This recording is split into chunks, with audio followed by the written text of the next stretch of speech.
Hey, Joel here again by myself this morning. Ben is gone for a couple weeks, I think, and has left me to fill in. So you get me 2 days in a row. Once again, Carrie's the first one in. How did I know that? Hey, Lucas is here. Missed you yesterday, I think, Lucas. I don't. But communism rearing its ugly head. I'm going to start now that there's people actually in studio. Don't look like Michael kept you too long. I'm going to share a little something here that I think tells the whole story on communism.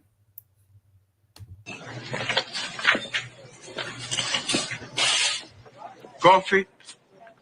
I'll too. Coffee line. I'll too. No line though.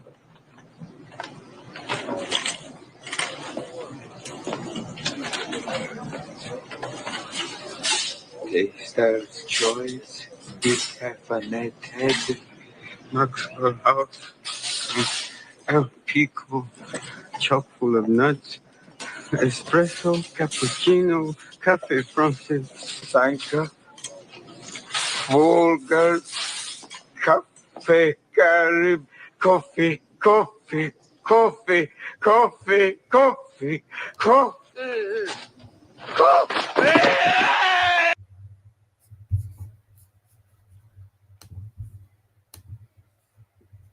Okay. All right. So that was obviously Robin Williams, Moscow on the Hudson, years ago, back in the Cold War days. That was in the 80s when the Soviet Union was still there. A lot of us probably still remember that. Good morning, Jacqueline. AC, good morning. Anybody else here? Nope. Yeah, great talent, Robin Williams. So obviously what that represented was in a little microcosm. I think it's the best thing I've ever seen produced in a nutshell, getting directly to the point. So Robin Williams is a communist defector who comes to the United States in the 80s, and he goes shopping. And the first thing, if you notice, that he asked, he goes, coffee. And he says, aisle two. And he goes, no, where's the line for coffee? There's got to be a line. There's going to be a long 3-hour line for coffee, because that's the only thing he knows, because that's communism. And then obviously in the Soviet Union, you did not have, you didn't have a choice of coffee. You didn't have Folgers and Sanka and whatever that, decaffeinated nut flavor, whatever. And he's overwhelmed. He's freaking out. And if you look at all the comments, and how much you trust the comments on these things, I don't know. But if you look at the comments, there's a lot of people that said, yeah, this is how people who came from the Soviet Union actually react. They actually have either anxiety attacks and freak out like he did, or sometimes they go into shock. They just stand there, and people have to come up and help them because they're so overwhelmed with the choice. Because in communism, you don't have that choice. And the reason I bring it up, obviously, this communism rearing its ugly head. The most obvious thing, and I talked about it yesterday, was this mayoral election in New York, where the Muslim man who no one saw coming, and I don't have his name. Someone can type it in. I'm sure they know. And he's a communist. He's running on a communist. He says he's a socialist, but he's a communist. We call it what it is. Call it spade a spade. It's he is advocating, universal health care. One of the scary things is the scariest thing I've heard that he's advocating is more enforcement for hate crime laws, which means free speech in New York will be gone. Okay. But the most telling thing he proposed was government-run supermarkets. And this gets right back to this.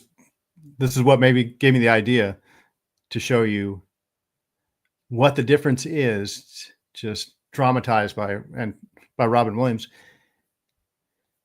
Government-run grocery stores have one type of coffee, and you will have to wait in line for 2 hours eventually.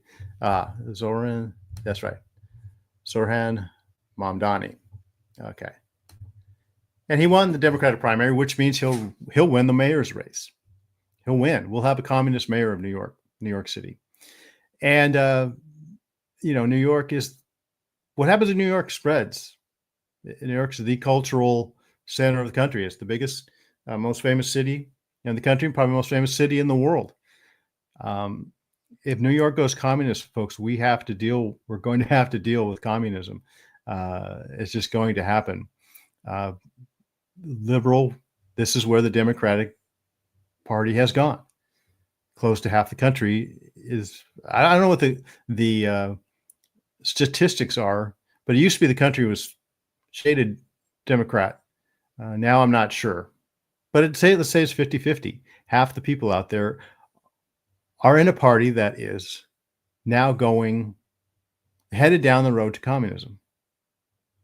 And that's just the reality we're going to have to face. Another factor in this that's got me thinking that communism is going to come, and this is what happened in New York is just a product of kind of the Woody Allen, Sex and the City, Seinfeld, Friends kind of New York reality. New York is a big place with a lot of people stacked on top of each other that take the same train. They go to the same places. They eat at the same places. A lot of them don't drive. They never leave the city. They're confined. New York has its own world. If you know anybody from New York, you know that. I used to have a boss from New York. He was about as New York as you could possibly get. He was obnoxious and loud, tough. Good guy, but I got tired of his New York act, but it is its own little world. And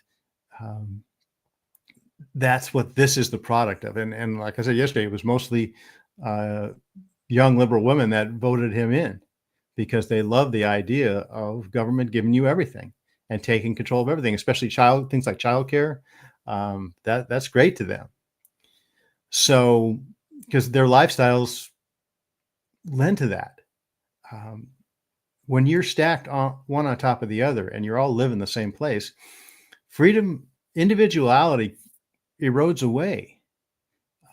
It's much, much easier. And this is kind of the socialist communist plan. That's the way, the worldview. If you get a lot of people together on top of each other and they rely on government transportation like they do in New York, I mean, you have to pay for the subway, but that's going to go away. And how else are you going to get around? It's a nice grid. You can walk, but if you want to get somewhere quickly, you got to take that subway. If you're going out to LaGuardia or Kennedy, or you're going, I don't know, if you're going from Manhattan over to Queens, that Uber ride was an hour and a half. Okay. So it's much easier to control a population and influence a population and win them over with promises of free stuff if they're all in one place. And nothing exemplifies people being all in one place more than New York. So that's what this is a product of.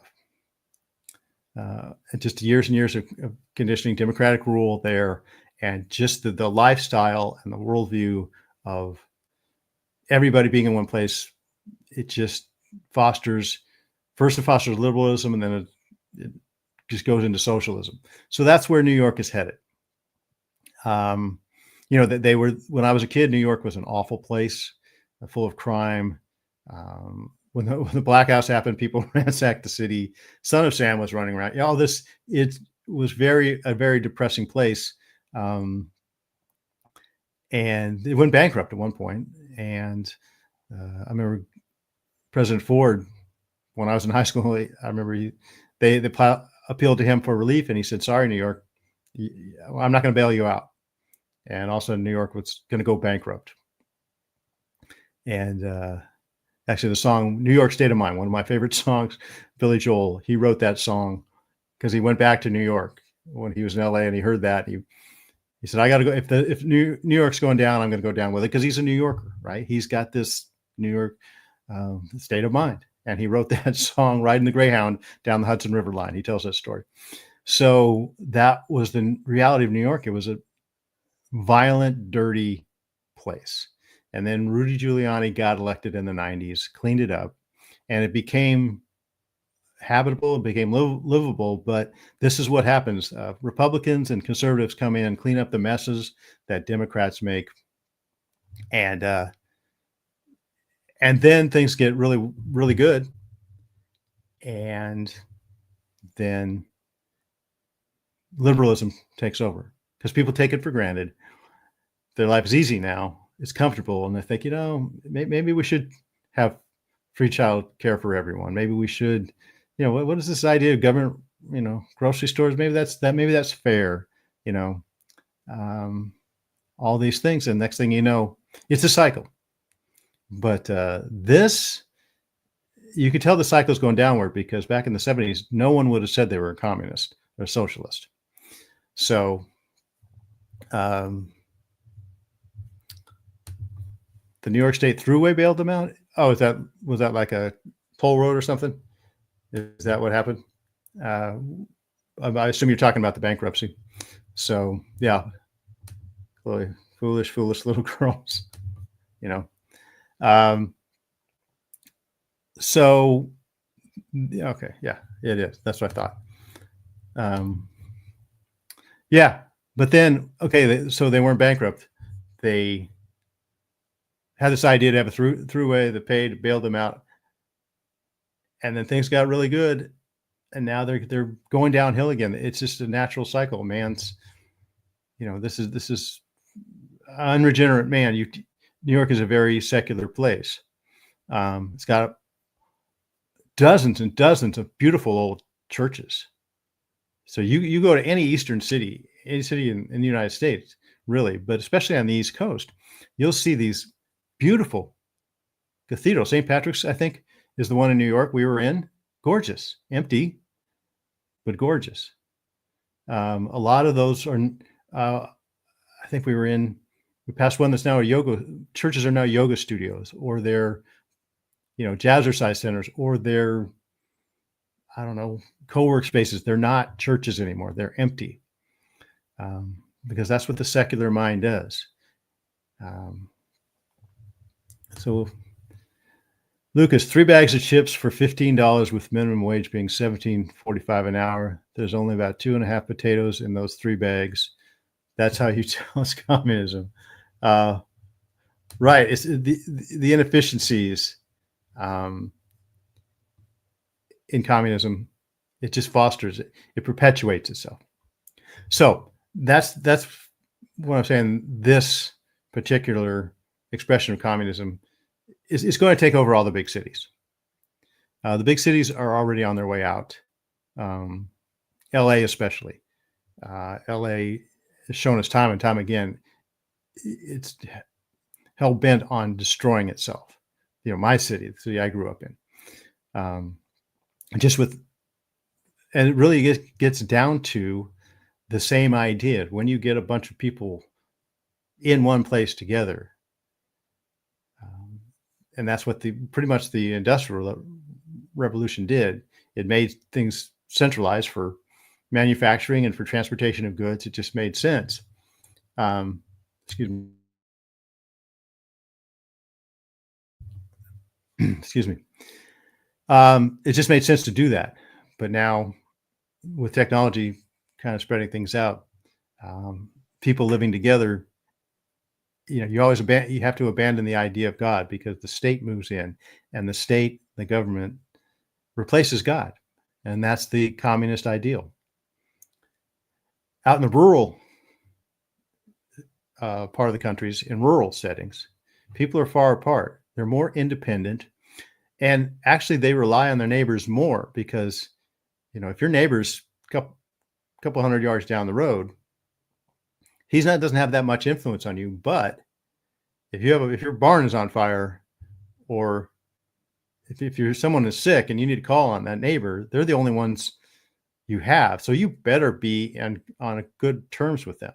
In New York, you can, hey, you can yell out the window, shut up, whatever, all that stuff that typically is New York. And you're just kind of anonymous. You're just kind of another face, another body amongst millions of bodies. But if there's very few people around you, and even in my neighborhood, we're in the north part of San Diego County. There's a lot of people in this neighborhood, but we're spread out and we know each other. If I yelled, shut up at my neighbor or whatever, I'd have a problem because it's just, there's not that many people around. But in a city, if you got a bunch of people around, you kind of go anonymous, and there's not that need for community. There's not that need for, for civility in a lot of ways. So you get this, cities are declining. They're in decline, and rural areas, with the technology, people are discovering that they can live anywhere they want. But so that's this expression of communism happening in New York is definitely a city phenomenon, and New York is the ultimate city. Okay, so I think this kind of thing is going to spread. But the other way I think communism is going to rear its ugly head is because of technology. I mean, technology has enabled us to live, more separate, live where we want to live, away from these crowded cities. But the thing, again, I'm going to go back to it, and I've talked about this several times, is AI. And you can't get away from it now. In the next couple of years, so many jobs are going to be replaced, and it's going much faster than we thought it was, and we're not prepared for it. And society and our leaders have done a terrible job of preparing us for this. There's going to be millions, I think it's 300 million jobs worldwide are going to go away in the next 5 years for sure. Some people saying in the next 2 years. Well, that's not adjustable. If 300 million jobs go away, 300 million people are going to be out of work, and we have to do something. There's going to be a huge clamoring for them to have money. And there we have what a lot of people are calling for, is universal basic income. And it's really shocking to me how many people think that a universal basic income is a good idea. It's basically the government giving you what it determines as a living wage. And the numbers I've heard, they're not a living wage, at least not in California. But that is the ultimate communist idea, because that money's got to come from somewhere. It's going to come from us. It's going to come from people who haven't lost their jobs. And that's one of the foundation of communists, is from each according to his ability, to each according to their need. And people don't see it that way. People don't see that as socialist or communistic, but it is. So many of what we have accepted as just kind of liberalism, or maybe even socialism, we call it socialism. But when you get down to it, socialism is just a step towards communism. So, AC, earning a living will be a thing of the past. Not for everybody, but I know what you're saying. It'll change the ethic of society. We've built this entire society. I'm just looking at my screen right now, all the things that it represents, the lamp behind me, and the bookcase, and this house, this technology, this microphone, right? The ability for me, this camera, I can cover it up, right? It's all built on an ethic that says you earn your way, you earn a living, you have a better idea, you work harder. And if that goes away, this is a fragile, knife's edge existence we have. And if we lose that, and we start to lose, then we'll start to slip off the knife edge.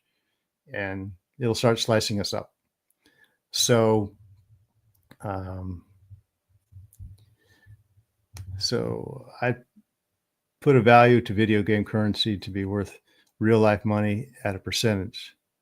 That way, people can still make money in a UBI world. You value video game currency to be worth real life money. Yeah, I'm not a video game guy. You'd have to flesh that out a little bit for me. But I mean, any form of currency, maybe a medical field, will be the last to survive. Yeah, maybe. They're talking about all the white collar jobs that are going to go away. Anything to do with sitting at a computer, entering data, or having input outcome, a repetitive task on a computer will be gone. And that's white collar work. So, yeah, trades. But in a lot of the trades, I was talking to my wife, and she's like, "Well, what? How can I think we were talking about, immigration, and because that's a big deal here, especially in California."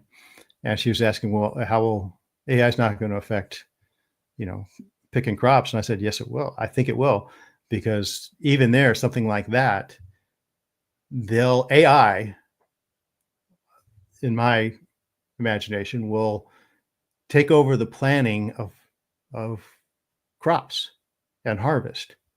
So it will tell a robot how to plow and plant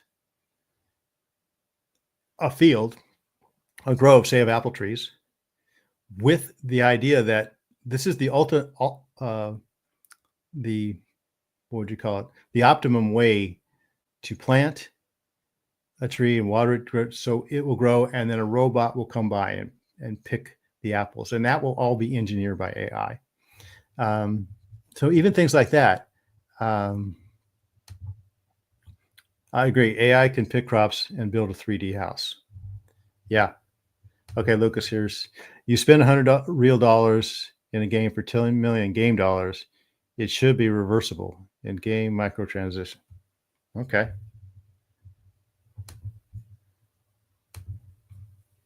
Service jobs will always be needed. Someone needs to repair the AI, not foolproof. Yeah. From your lips to God's ears, Jacqueline, I don't know. It's such a brave new world. And it's something that I can't even have a hard time picturing. So all this is leading to, I think it's going to fundamentally change society. People say it's going to disrupt society, like technologies always disrupt society. At the very least, I think it's going to take a sledgehammer to society, to the foundations of our society. And that's been happening for a long time on a social level, but now on an economic level, it's going to come.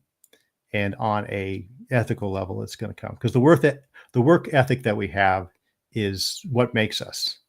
I know the Protestant work ethic, it goes all the way back to colonial times, and who conquered what part of the world, who colonized what part of the world, and the difference between the English and Dutch colonies is much different than the Spanish and French colonies, that are now. And you want to live in the English and Dutch colonies, because that's the Protestant work ethic has made those places, first world like, where a lot of the other countries' colonies aren't.